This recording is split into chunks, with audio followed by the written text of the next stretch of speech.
मुझे लगता है आमतौर पर जब हम किसी लीगल कॉन्ट्रैक्ट या कानूनी समझौते की बात करते हैं ना, तो दिमाग में सीधा एक ही चीज आती है। मतलब कागजों का एक बहुत बड़ा सा बंडल जिस पर छोटे छोटे अक्षरों में कुछ बहुत ही कॉम्प्लेक्स बातें लिखी हैं। हाँ बिल्कुल। और दो लोग एक टेबल पे बैठे हैं, वकीलों की पूरी फौज खड़ी है और साइन करने से पहले ना हर एक लाइन को 10 बार पढ़ा जा रहा है। Exactly right. लेकिन मजे की बात यह है कि अपनी रोजमर्रा की जिंदगी में बिना किसी भारी भरकम कागजी काम के हम अक्सर बहुत ही जटिल कानूनी कॉन्ट्रैक्ट्स का हिस्सा बन जाते हैं। मतलब हमें इसका एहसास तक नहीं होता। हाँ ये तो है। हम दिन भर में कई कॉन्ट्रैक्ट्स करते हैं बिना सोचे समझे। हाँ, जैसे उदाहरण के लिए किसी बैंक या एनबीएफसी से गोल्ड लोन लेना। हम अपना सोना बैंक के लॉकर में देते हैं और बदले में कैश ले लेते हैं। दिखने में ये एक बहुत ही सीधा सा लेन देन लगता है ना।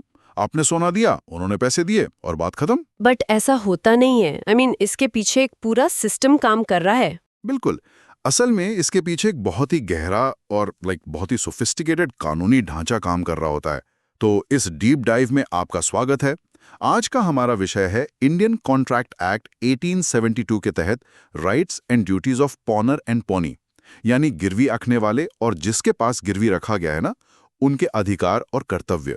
हाँ, और हमारा मिशन आज यही समझना है कि जब हम लोन लेने के लिए कोई कीमती चीज प्लेज करते हैं तो कानून के नजरिए से असल में किसके पास कितनी पावर होती है और क्या जिम्मेदारियां होती हैं। सही बात है।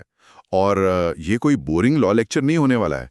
इस पूरी चर्चा के लिए हमने टैक्समैन, आईपीडर्स, स्क्रिप्ट, ध्ये लॉ और लेग्सिबल जैसे लीगल आर्टिकल्स और रियल लाइफ केस लॉस के एक भारी स्टैक का अच्छे से विश्लेषण किया है। हाँ, आशा इस जुडिशरी के स्टडी नोट्स भी हमने देखे हैं जो काफी डिटेल में इन चीजों को समझाते हैं। मतलब थियोरी से लेकर प्रैक्टिकल एप्लीकेशन तक सब कुछ। बिल्कुल। तो चलिए इसको समझते हैं। जटिल कानूनी अधिकारों पर जाने से पहले मुझे लगता है हमें यह समझना होगा कि गिरवी रखने का असल मतलब क्या होता है और ये आम लेन देन से कैसे अलग है। तो अगर हम बेसिक से शुरू करें तो इंडियन कॉन्ट्रैक्ट एक्ट में एक बहुत ही फाउंडेशनल कॉन्सेप्ट है बेलमेंट का, जो सेक्शन 148 में डिफाइन किया गया है। Right, bailment. हाँ, बेलमेंट का सीधा सा मतलब है जब कोई व्यक्ति किसी विशिष्ट उद्देश्य के लिए दूसरे को अपना सामान देता है। मतलब इसमें ओनरशिप ट्रांसफर नहीं होती, सिर्फ पोजेशन या कब्जा ट्रांसफर होता है। अच्छा, जैसे इमेजिन करें कोई 5 स्टार होटल गया और अपनी कार की चाबी वाले पार्किंग वाले को दे दी, या फिर किसी का लैपटॉप खराब हो गया और उसने रिपेयर शॉप वाले को ठीक करने के लिए दे दिया। एग्जैक्टली। इन दोनों ही सिचुएशंस में ओनरशिप आपके ही पास है, राइट? सिर्फ कुछ समय के लिए सामान दूसरे के पास है। जैसे ही काम पूरा होगा सामान वापस मिल जाएगा। इसे हम बेलमेंट कहते हैं। लेकिन कहानी में ट्विस्ट तब आता है जब हम अपना सामान किसी सर्विस या पार्किंग के लिए नहीं बल्कि एक सिक्योरिटी या कोलैटरल के तौर पर देते हैं। हाँ, यहीं पर चीजें बदल जाती हैं। जब सामान को किसी लोन या वादे की गारंटी के तौर पर दिया जाता है तो उसे प्लेज कहते हैं। ये सेक्शन 172 में आता है। तो बेसिकली हर प्लेज एक बेलमेंट है, लेकिन हर बेलमेंट प्लेज नहीं है। Make sense. और यहीं से हमारे 2 मेन कैरेक्टर्स की एंट्री होती है। जो इंसान सामान गिरवी रखता है, यानी जो बोरोअर है, उसे हम कहते हैं पॉनर, और जो इंसान सामान अपने पास रखता है, जो लेंडर है, उसे पॉनी कहते हैं। बिल्कुल।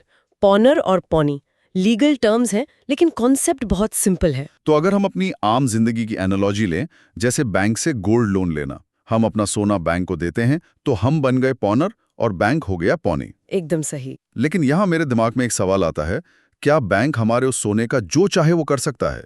यहीं से सारा खेल शुरू होता है, पावर डायनामिक्स का। हाँ, क्योंकि देखिए, पॉनी यानी बैंक ने अपने पैसे दिए हैं, राइट? उन्होंने रिस्क लिया है, तो स्वाभाविक रूप से उनके पास कुछ विशेष अधिकार होने चाहिए ताकि उनका पैसा सुरक्षित रहे। बिल्कुल। तो लेंडर के अधिकार क्या हैं? सबसे पहला और सबसे बड़ा अधिकार है राइट ऑफ रिटेनर। ये सेक्शन 173 और 174 में दिया है। इसका मतलब है कि पॉनी के पास सामान को तब तक अपने पास रोकने का अधिकार है जब तक कि पूरा पैसा चुका नहीं दिया जाता। पूरा पैसा मतलब सिर्फ मूल रकम या फिर? नहीं, मूल लोन, उसका ब्याज और उस सामान को सुरक्षित रखने में हुआ कोई भी खर्च, ये सब कुछ जब तक क्लियर नहीं होता, पॉनी सामान नहीं लौटाएगा। और अगर कॉन्ट्रैक्ट में मनाही ना हो तो ये अधिकार भविष्य के नए लोन पर भी लागू होता है। अरे वाह! मतलब एक बार सामान बैंक के पास गया तो जब तक एक एक पाई नहीं चुकाते वो वापस नहीं मिलेगा। लेकिन इसमें वो खर्च वाली बात मुझे थोड़ी इंटरेस्टिंग लगी। सामान सुरक्षित रखने का खर्च। हाँ, इसे ऑर्डिनरी एक्सपेंसेस कहते हैं। अच्छा, मान लीजिए अगर किसी ने पुराने जमाने की तरह सोने की जगह अपनी एक गाय गिरवी रखी है। अब गाय को रोज चारा खिलाना है, वो तो नॉर्मल खर्च है।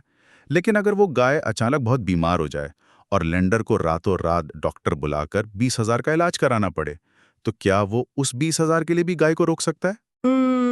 ये बहुत ही अच्छा सवाल है और यहीं पर कानून एक बहुत ही फाइन लाइन ड्रॉ करता है।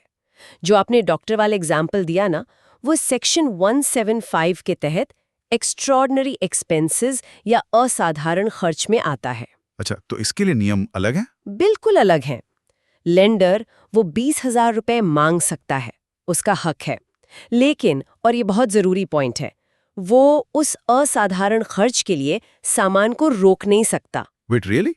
वो पैसे मांग सकता है लेकिन गाय को रिटेन नहीं कर सकता? एग्जैक्टली। असाधारण खर्च के लिए पौनी के पास सिर्फ मुकदमा करने यानी सू करने का अधिकार है। रिटेन करने का अधिकार सिर्फ मूल लोन, ब्याज और साधारण खर्चों तक सीमित है। वाओ, ये तो एक बहुत ही ब्रिलियंट बैलेंसिंग एक्ट है, ताकि लेंडर अचानक से कोई अनचाहा बिल फाड़कर सामान हमेशा के लिए जब्त न कर ले। सही कहा। यहाँ कहानी बहुत इंटरेस्टिंग हो जाती है, क्योंकि अगर रिटेन करने का अधिकार है तो क्या होगा अगर बोरोवर पैसे ही ना लौटाए, मतलब वो पूरी तरह डिफॉल्ट कर दे? अगर पौना डिफॉल्ट करता है तो पौनी के पास अपना अल्टीमेट वेपन होता है, सेक्शन 176 के तहत राइट टू सेल। सीधा बेचने का अधिकार। हाँ, उसके पास दो विकल्प होते हैं। या तो वो सामान को गारंटी के रूप में रखकर लोन के लिए कोर्ट में मुकदमा करें, या फिर वो सामान को बेच दे और अपना पैसा रिकवर कर ले। तो मतलब बैंक सीधा जाकर मेरा सोना बाजार में बेच सकता है? नहीं, इतनी जल्दी नहीं। यहाँ हमारे सोर्सेज एक बहुत बड़े कैविएट की बात करते हैं। बैंक अचानक या रातों रात आपका सोना नहीं बेच सकता। बेचने से पहले पॉर्नर को एक रीजनेबल नोटिस देना अनिवार्य है। मतलब ये नोटिस सिर्फ एक औपचारिकता नहीं है? बिल्कुल नहीं, ये एक सख्त कानूनी अनिवार्यता है। बिना नोटिस के अगर सेल होती है तो वो इनवैलिड मानी जाती है। लेंडर मुसीबत में पड़ सकता है। आई सी। मुझे याद है जब हम रिसर्च कर रहे थे तो एक बहुत ही मशहूर केस लॉ सामने आया था, ललन प्रसाद बनाम रहमत अली। ओह हाँ, वो बहुत ही क्लासिक केस है इस टॉपिक पर। राइट।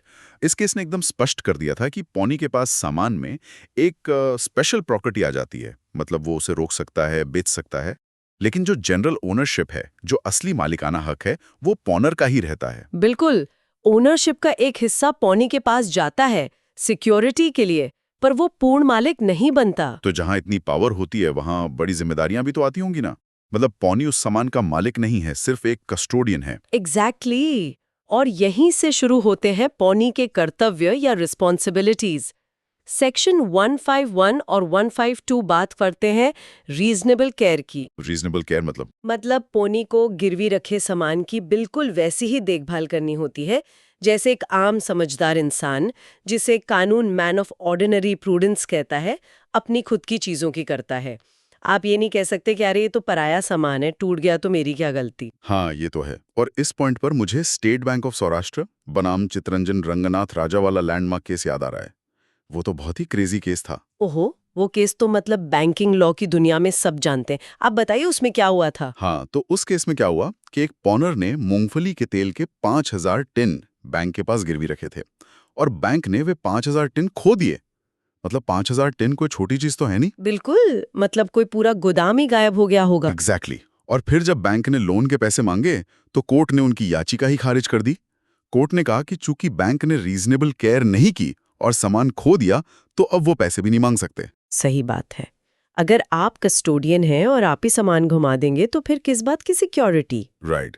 इसके अलावा सेक्शन 165 भी है, जो अनधिकृत उपयोग यानी अनऑथराइज्ड यूज की बात करता है। हाँ, मतलब पौनी उस सामान का कोई ऐसा इस्तेमाल नहीं कर सकता जिसकी इजाजत ना हो। जैसे जो सवाल मैंने शुरुआत में पूछा था कि क्या बैंक मैनेजर मेरी दी हुई सोने की चेन पहनकर किसी शादी में जा सकता है, तो इसका जवाब है बिल्कुल नहीं। या अगर किसी ने कार गिरवी रखी है तो आप उसे टैक्सी की तरह नहीं चला सकते। हाँ, और ना ही पौनी अपने खुद के सामान को पॉनर के सामान के साथ मिक्स कर सकता है। उन्हें चीजें अलग अलग और सुरक्षित रखनी होती हैं। एक और पॉइंट जो मुझे बहुत इंटरेस्टिंग लगा वो था रिटर्न एक्रीशन का, सेक्शन 163। अच्छा, हाँ, वो मुनाफे वाला पॉइंट ना। हाँ, यदि गिरवी रखे सामान से कोई मुनाफा या वृद्धि होती है तो क्या होगा? जैसे मान लीजिए गिरवी रखी गाय ने बछड़ा दे दिया, या फिर स्टैंडर्ड चार्टर्ड बैंक वाले केस के अनुसार अगर किसी ने शेयर्स गिरवी रखे हैं और उस पर कंपनी ने बोनस या डिविडेंड दे दिया। तो कानून बहुत क्लियर है इस पर। लोन चुकाने के बाद पौनी को वो प्रॉफिट भी वापस करना होगा। बैंक उस डिविडेंड को अपनी जेब में नहीं रख सकता। तो इन सब का मतलब क्या है? मतलब यही है कि पौनी सामान का फायदा नहीं उठा सकता, उसे सिर्फ एक ट्रस्टी की तरह बिहेव करना होगा। बिल्कुल, वो सिर्फ एक रखवाला है जब तक लोन क्लियर नहीं होता। तो क्या लोन लेने वाला यानी पॉनर डिफॉल्ट होने के बाद पूरी तरह असहाय हो जाता है? क्या उसके पास कोई ढाल नहीं बचती? ऐसा बिल्कुल नहीं है। कानून दोनों पक्षों को प्रोटेक्ट करता है। यहाँ आता है पॉनर का सबसे बड़ा सुरक्षा कवच, राइट टू रिडीम, सेक्शन 177 के तहत। राइट टू रिडीम मतलब सामान वापस पाने का अधिकार? हाँ, और इसकी सबसे खास बात यह है कि अगर लोन चुकाने की तय तारीख निकल भी गई हो ना, तब भी पॉनर को ये अधिकार है। वेट, तारीख निकलने के बाद भी? जी हाँ, जब तक कि सामान वास्तव में बिक नहीं जाता। मतलब एक्चुअल सेल से ठीक पहले तक कोई भी अपना लोन और पेनल्टी चुकाकर अपना सामान रिडीम कर सकता है। अरे वाह, मतलब अगर बैंक ने नोटिस भी दे दिया है तब भी जब तक ऑक्शन का हथौड़ा नहीं बचता तब तक उम्मीद बाकी है। एग्जैक्टली।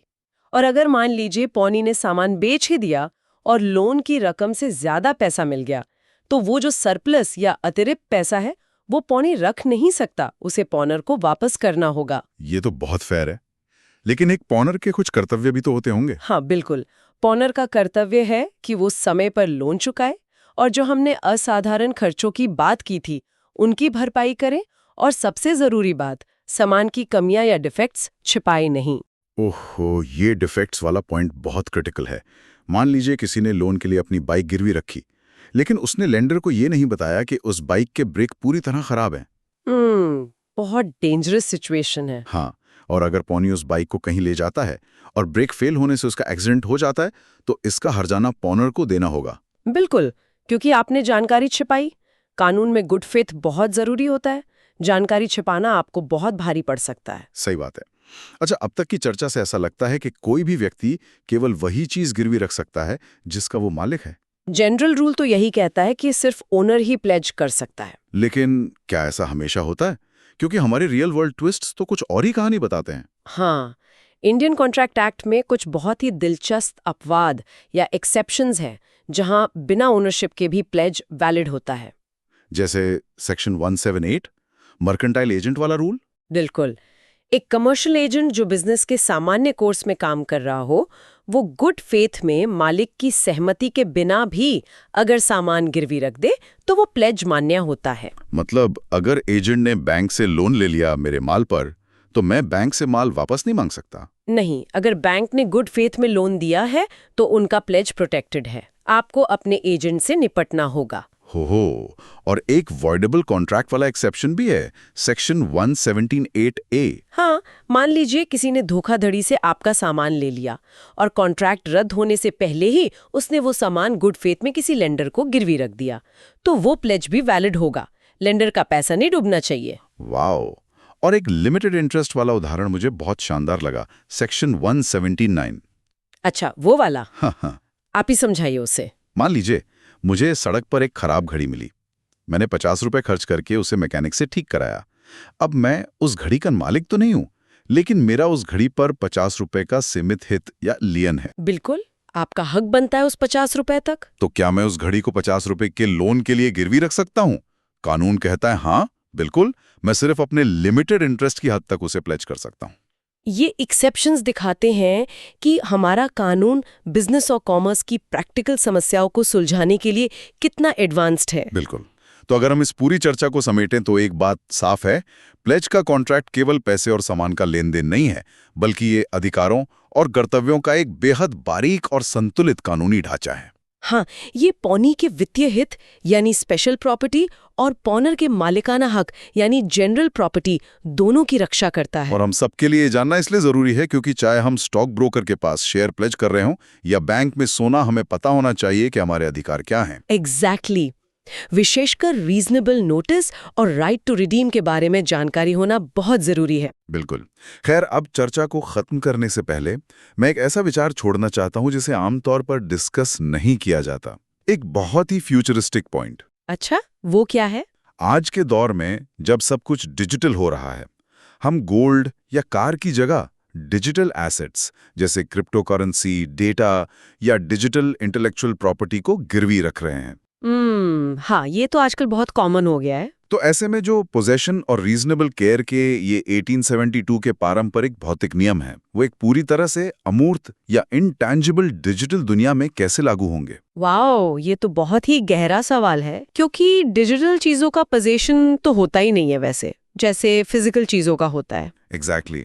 क्या हमारे इन सदियों पुराने कानूनों को एक बड़े डिजिटल अपग्रेड की जरूरत है? इस बारे में कोई क्लियर जवाब अभी नहीं है, लेकिन ये सोचने वाली बात जरूर है। बिल्कुल, लीगल फील्ड में आगे चलकर बहुत बड़ी डिबेट बनने वाली है। हाँ, तो इस बारे में जरूर सोचिएगा। आज के इस डीप डाइव में बस इतना ही। उम्मीद है आपको ये पावर डायनामिक्स समझ आए होंगे। हाँ, और अगली बार जब आप कुछ गिरवी रखें तो अपने अधिकारों को जरूर याद रखें। सुनने के लिए शुक्रिया। Thank you.